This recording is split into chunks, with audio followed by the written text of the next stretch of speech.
नमस्कार दोस्तों, हमारे विद्या निकेतन चैनल पर आपका स्वागत है।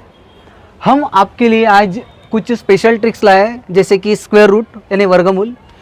तो वर्गमूल आप सभी को पता है स्क्वायर रूट, लेकिन ये स्क्वायर रूट हम इतने इजी ट्रिक से पढ़ाएंगे आपको कि आपका जो कैलकुलेशन है वो बड़ा जल्दी हो जाएगा। तो हम देखते हैं, सबसे पहले तो स्क्वायर रूट समझने के लिए दोस्तों इन चीज़ों को समझना बहुत ज़रूरी है। और स्क्वायर रूट हमें बहुत सी जगह अप्लीकेबल होता है, बराबर है ना। कोई भी क्वेश्चन सॉल्व करना हो, आजकल तो मैथमेटिक्स के क्वेश्चन में मैक्सिमम स्क्वायर रूट ही रहता है, तो स्क्वायर रूट निकालना हमें बहुत ज़रूरी है। कुछ स्क्वायर रूट हमें लर्न होते हैं, जैसे कि 1 से लेकर 10 तक तो लर्न होता ही है, 11, 12 का भी लर्न है। लेकिन अगर मान लो अगर मैंने आपको बोला कि ये जो 5, 7, 6 ये इस प्रकार से, ये जो स्क्वायर रूट किसका है, तो आप नहीं बता सकते दोस्तों, है ना। इसका स्क्वायर रूट नहीं निकाल सकते। लेकिन अगर मैंने मान लो ऐसा बोल दिया 49 का स्क्वायर रूट आप बता सकते हो 7। 49 का स्क्वायर रूट कितना होता है 7, यानी 7 का स्क्वायर 49। ओके दोस्तों, तो इस प्रकार से हमें कुछ बातें पता है, कुछ नहीं पता है। जो नहीं पता है उसके बारे में आज हम यहाँ चर्चा करते हैं। तो चलो दोस्तों शुरू करते। कुछ सबसे पहले ये बेसिक क्लियर कर लेते। ओके, हम ये बेसिक कंप्लीट करते। तो शुरू करते दोस्तों। ये देखिए, मैं ये हटा देता हूँ यहाँ से। अब देखिए, सबसे पहले दोस्तों ये मैं 5 को मार्क कर देता हूँ। ओके, अब बराबर ध्यान से देखिएगा दोस्तों, ये जब तक ये बेसिक क्लियर नहीं होगा तब तक आप स्क्वायर रूट निकाल ही नहीं सकते।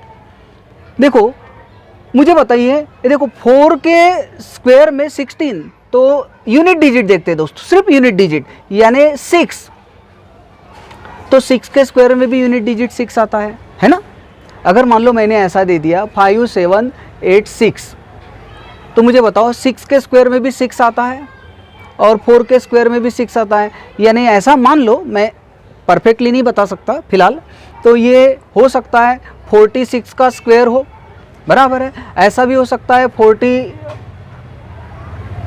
का स्क्वायर हो, है ना। 4 के स्क्वायर में भी 6 आता है और 6 के स्क्वायर में भी 6 आता है। तो इसीलिए हमें ये पता करना है कि एक्चुअल परफेक्ट स्क्वायर कैसे निकलेगा। तो इसके लिए हम बेस क्लियर करते हैं। ओके, अब मुझे बताइए 3 का स्क्वायर 9 होता है, तो यहाँ पर 7 के स्क्वायर में भी यूनिट डिजिट क्या होता है दोस्तों, 9 आता है। ओके, और 2 का स्क्वायर क्या होता है दोस्तों, 4, तो 8 का स्क्वायर में भी यूनिट डिजिट 4 आता है। 9 का यानी 1 के स्क्वायर में 1, तो 9 के स्क्वायर में भी यूनिट डिजिट 1। तो आपको ये क्लियर हो गया दोस्तों। अगर लास्ट में कहीं पर भी आपको स्क्वायर रूट में अगर 1 दिखा, तो इसका मतलब ये नहीं दोस्तों कि उसका आंसर 1 होगा, उसका आंसर 9 भी हो सकता है। लास्ट में अगर रूट में अगर आपको 4 दिखा हो, तो इसका अर्थ ये नहीं दोस्तों कि उसका आंसर 2 होगा।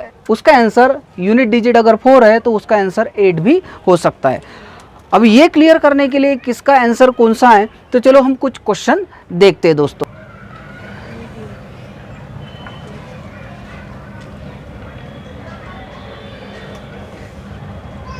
3969 हम सब पढ़ेंगे।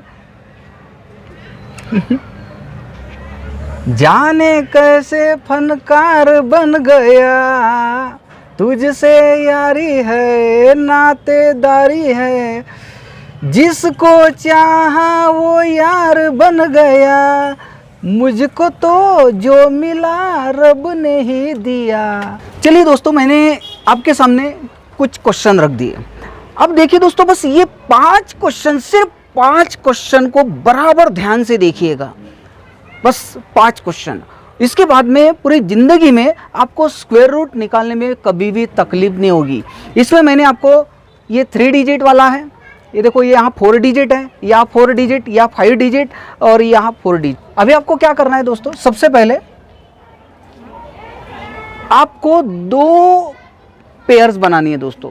सबसे पहले तो राइट साइड में 2 डिजिट होना चाहिए। राइट साइड में कितने डिजिट होना चाहिए दोस्तों, 2 डिजिट, चाहे यहाँ 3 डिजिट हो, या यहाँ 4 डिजिट हो, या यहाँ पर 5 डिजिट हो। यहाँ पर आपको कितने पेयर्स बनाना है, 2 पेयर्स बनाना है। उसमें भी राइट साइड में आपको 2 डिजिट रखना है। देखो, मैंने 2 डिजिट रख दिया राइट साइड में, 2 डिजिट।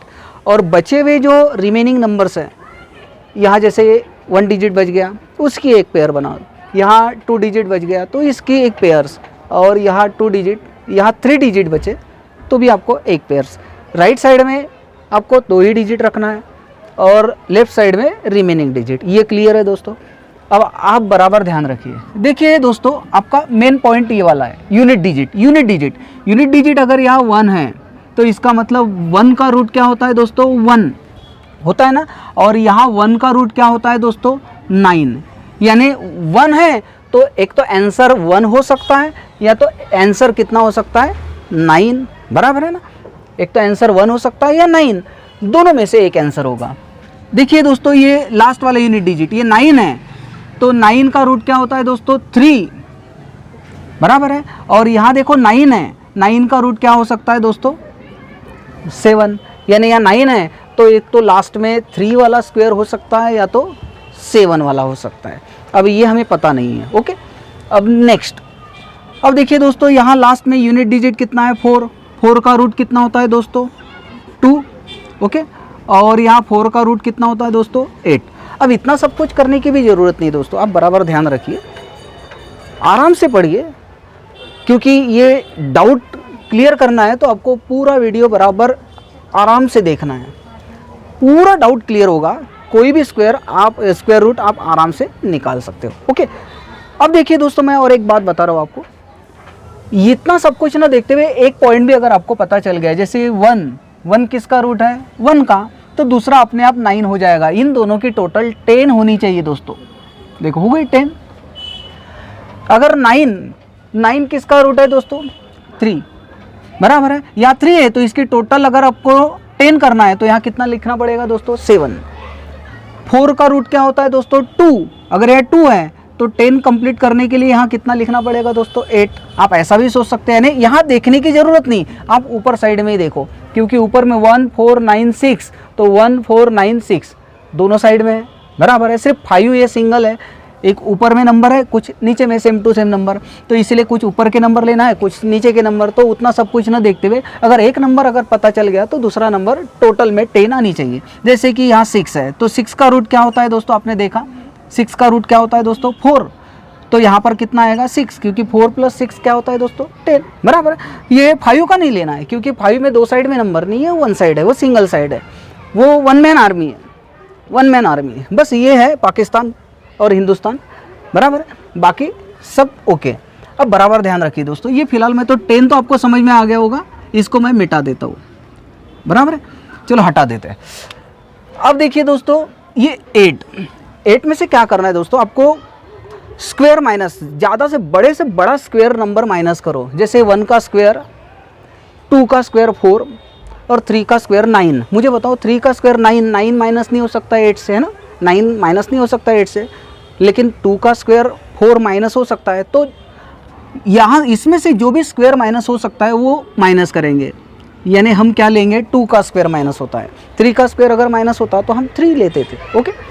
अब आपको क्या करना पड़ेगा दोस्तों, आंसर बता रहा हूँ, हाँ, ये 2 लिखे आपने, 2 का स्क्वायर माइनस होता है, इसलिए 3 का स्क्वायर माइनस नहीं हो रहा है, 2 का ही हो रहा है, तो 2 ले लेंगे। 2 1 यानी 21 आंसर हो सकता है दोस्तों, या तो फिर 2 9 29 आंसर हो सकता है दोस्तों। इस बात का ध्यान रखें, एक तो 21 भी हो सकता है, 29 हो सकता है। तो आपको 21 है या 29 है, ये क्लियर करने के लिए क्या करना है दोस्तों, बस नेक्स्ट नंबर से मल्टीप्लाई करना है। इसका नेक्स्ट नंबर, जो भी आंसर निकाले अपने 2, उसका नेक्स्ट नंबर, तो 3 2 जा 6, है ना, 2 का नेक्स्ट नंबर 3 होता है, 3 2 जा 6। अब मुझे बताइए दोस्तों, ये आया 6 और आपका जो रूट है, आपका जो रूट के अंदर में वैल्यू है 8, रूट के अंदर की वैल्यू 8 है। अब मुझे बताओ ये 6 से ये जो वैल्यू है ये ज़्यादा है या कम है। अगर रूट के अंदर की वैल्यू ज़्यादा हो तो आपका आंसर ज़्यादा रहेगा, और रूट के अंदर की वैल्यू कम है तो आपका आंसर कम हो जाएगा। दोनों में से एक आंसर है, बराबर है। तो मुझे लगता है रूट के अंदर की वैल्यू ये 6 से ज़्यादा है, तो आपका आंसर ये 29 होगा, ये 21 नहीं होगा। ये क्लियर है दोस्तों। अब सेकंड क्वेश्चन देख लेते हैं, 39। अब 39 से कौन सा स्क्वायर माइनस होता है दोस्तों, मुझे लगता है 6 का स्क्वायर माइनस होता है। 6 का स्क्वायर 36 माइनस हो सकता है। 7 का स्क्वायर 49 तो माइनस नहीं होगा, तो यहाँ 6 का स्क्वायर माइनस होता है, तो मैं लिख लेता हूँ 6। अभी आंसर क्या हो सकता है दोस्तों, 63 यानी 63 हो सकता है, 67 हो सकता है। अब 63 है या 67 ये हमें पता नहीं है, तो हम क्या करेंगे दोस्तों, इसका नेक्स्ट नंबर से मल्टीप्लाई करेंगे। इसका नेक्स्ट नंबर क्या होता है दोस्तों, 7 6 जा 42, ओके। 7 6 जा 42। अब मुझे बताइए 42 से ये जो रूट का अंदर का जो नंबर है, रूट के इनर का नंबर, ये वाला पेयर्स 42 से कम है या ज़्यादा है?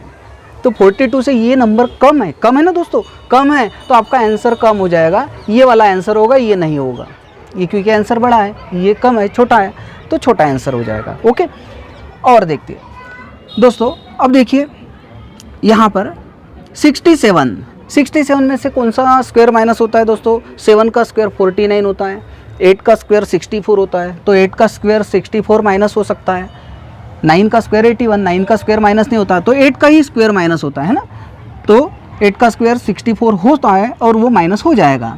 तो 82 यानी 82 हो सकता है, 88 दोनों में से कोई भी एक आंसर होगा दोस्तों। अब परफेक्ट आंसर कौन सा है? तो इसके लिए आपको करना क्या है दोस्तों, इसमें से नेक्स्ट नंबर से मल्टीप्लाई करना। तो देखो 8 का नेक्स्ट नंबर कौन सा होता है? 9। ओके, 9 8 जा 72 होता है दोस्तों। ओके, अब ये 72 से ये 67 कम है या ज़्यादा है? इनर वाली वैल्यू अगर ये कम है तो आंसर छोटा हो जाएगा दोस्तों, अगर ये ज़्यादा है तो आंसर आपका बड़ा हो जाएगा। तो मुझे बताइए दोस्तों, ये कम है, 72 से कम है ना, 67 कम है, तो आपका आंसर ये छोटा वाला हो जाएगा, ये बड़ा वाला नहीं होगा। ओके, ये वाला एक क्वेश्चन देखते हैं 5 डिजिट वाला। अब 5 डिजिट वाला देखते हैं दोस्तों। तो इसमें 108 में से मुझे लगता है 10 का स्क्वायर 100, 10 का स्क्वायर 100 माइनस होता है। 10 के बाद में 11 आता है, 11 का स्क्वायर 121 माइनस नहीं हो सकता है, यानी 10 का ही स्क्वायर माइनस होता है, बराबर। इसका मतलब ये होता है दोस्तों 104 104 हो सकता है, 106 106 हो सकता है, 104 या 106 दोनों में से एक। आपको करना क्या है, दोनों में से एक कौन सा है? तो आपको मल्टीप्लाई नेक्स्ट नंबर से करना है। 10 का नेक्स्ट नंबर 11, तो 11 10 जा 110। अब मुझे बताइए दोस्तों 110 से ये जो वैल्यू है कम है या ज़्यादा है? 110 से ये वैल्यू क्या है? कम है ना, तो आपका आंसर भी कम आएगा, यानी ये छोटा वाला आंसर रहेगा, ये वाला नहीं रहेगा। ये क्लियर है दोस्तों? तो मुझे आशा है कि आपको यहाँ तक पूरा डाउट क्लियर हो गया होगा। अब इम्पॉर्टेंट पार्ट है ये 25। तो ध्यान रहे दोस्तों, लास्ट में अगर 25 में 5 की बात नहीं कर रहा हूँ, अगर मान लो दोस्तों ऐसा रहा तो ये किसी का भी स्क्वायर रूट नहीं, परफेक्ट स्क्वायर रूट नहीं होगा। लास्ट में आपको 25 ही होना चाहिए, 5 नहीं 25 ही होना चाहिए। तो 25 रहा तो कुछ नहीं दोस्तों, लास्ट में 5, क्योंकि 5 तो एक ही है ना, तो लास्ट में 25 रहा तो 5 रहेगा। और इसमें से कौन सा स्क्वायर माइनस होता है दोस्तों? 7 का स्क्वायर 49 है ना, 49 माइनस होता है। 8 का स्क्वायर तो 64 होता है, 64 माइनस नहीं हो सकता है ना। तो हम क्या करेंगे, 7 का स्क्वायर माइनस होता है दोस्तों 49, तो बस 7 का स्क्वायर माइनस होता है तो 7 लिख लेंगे, कोई मल्टीप्लिकेशन नहीं, नेक्स्ट नंबर से मल्टीप्लिकेशन नहीं करना है, कुछ नहीं। लास्ट में 25 है तो हम उसको 5 लिखेंगे और बस जिसका स्क्वायर माइनस होता है वही आपका आंसर होगा दोस्तों। तो ये 25 वाला रूल, इसीलिए मैंने इसको बॉक्स कर दिया। तो ठीक है दोस्तों, इस प्रकार से मैं आपको कुछ होमवर्क दे रहा हूँ दोस्तों। ये देखो होमवर्क कंप्लीट कर प्रकार से दोस्तों, ये देखो यहाँ पर नोट लिखी हुई है, ये नोट बराबर देख लो। और इस नोट में इस बात का ध्यान रहे कि 2, 3 और 7 और 8 अगर ये लास्ट में नंबर हो तो परफेक्ट स्क्वायर रूट नहीं निकल सकता। तो ओके दोस्तों, तो अगर हमारा ये वीडियो आपको हेल्पफुल लगता हो, अच्छा लगता हो, तो लाइक शेयर और सब्सक्राइब जरूर कीजिए। जय हिंद, वंदे मातरम।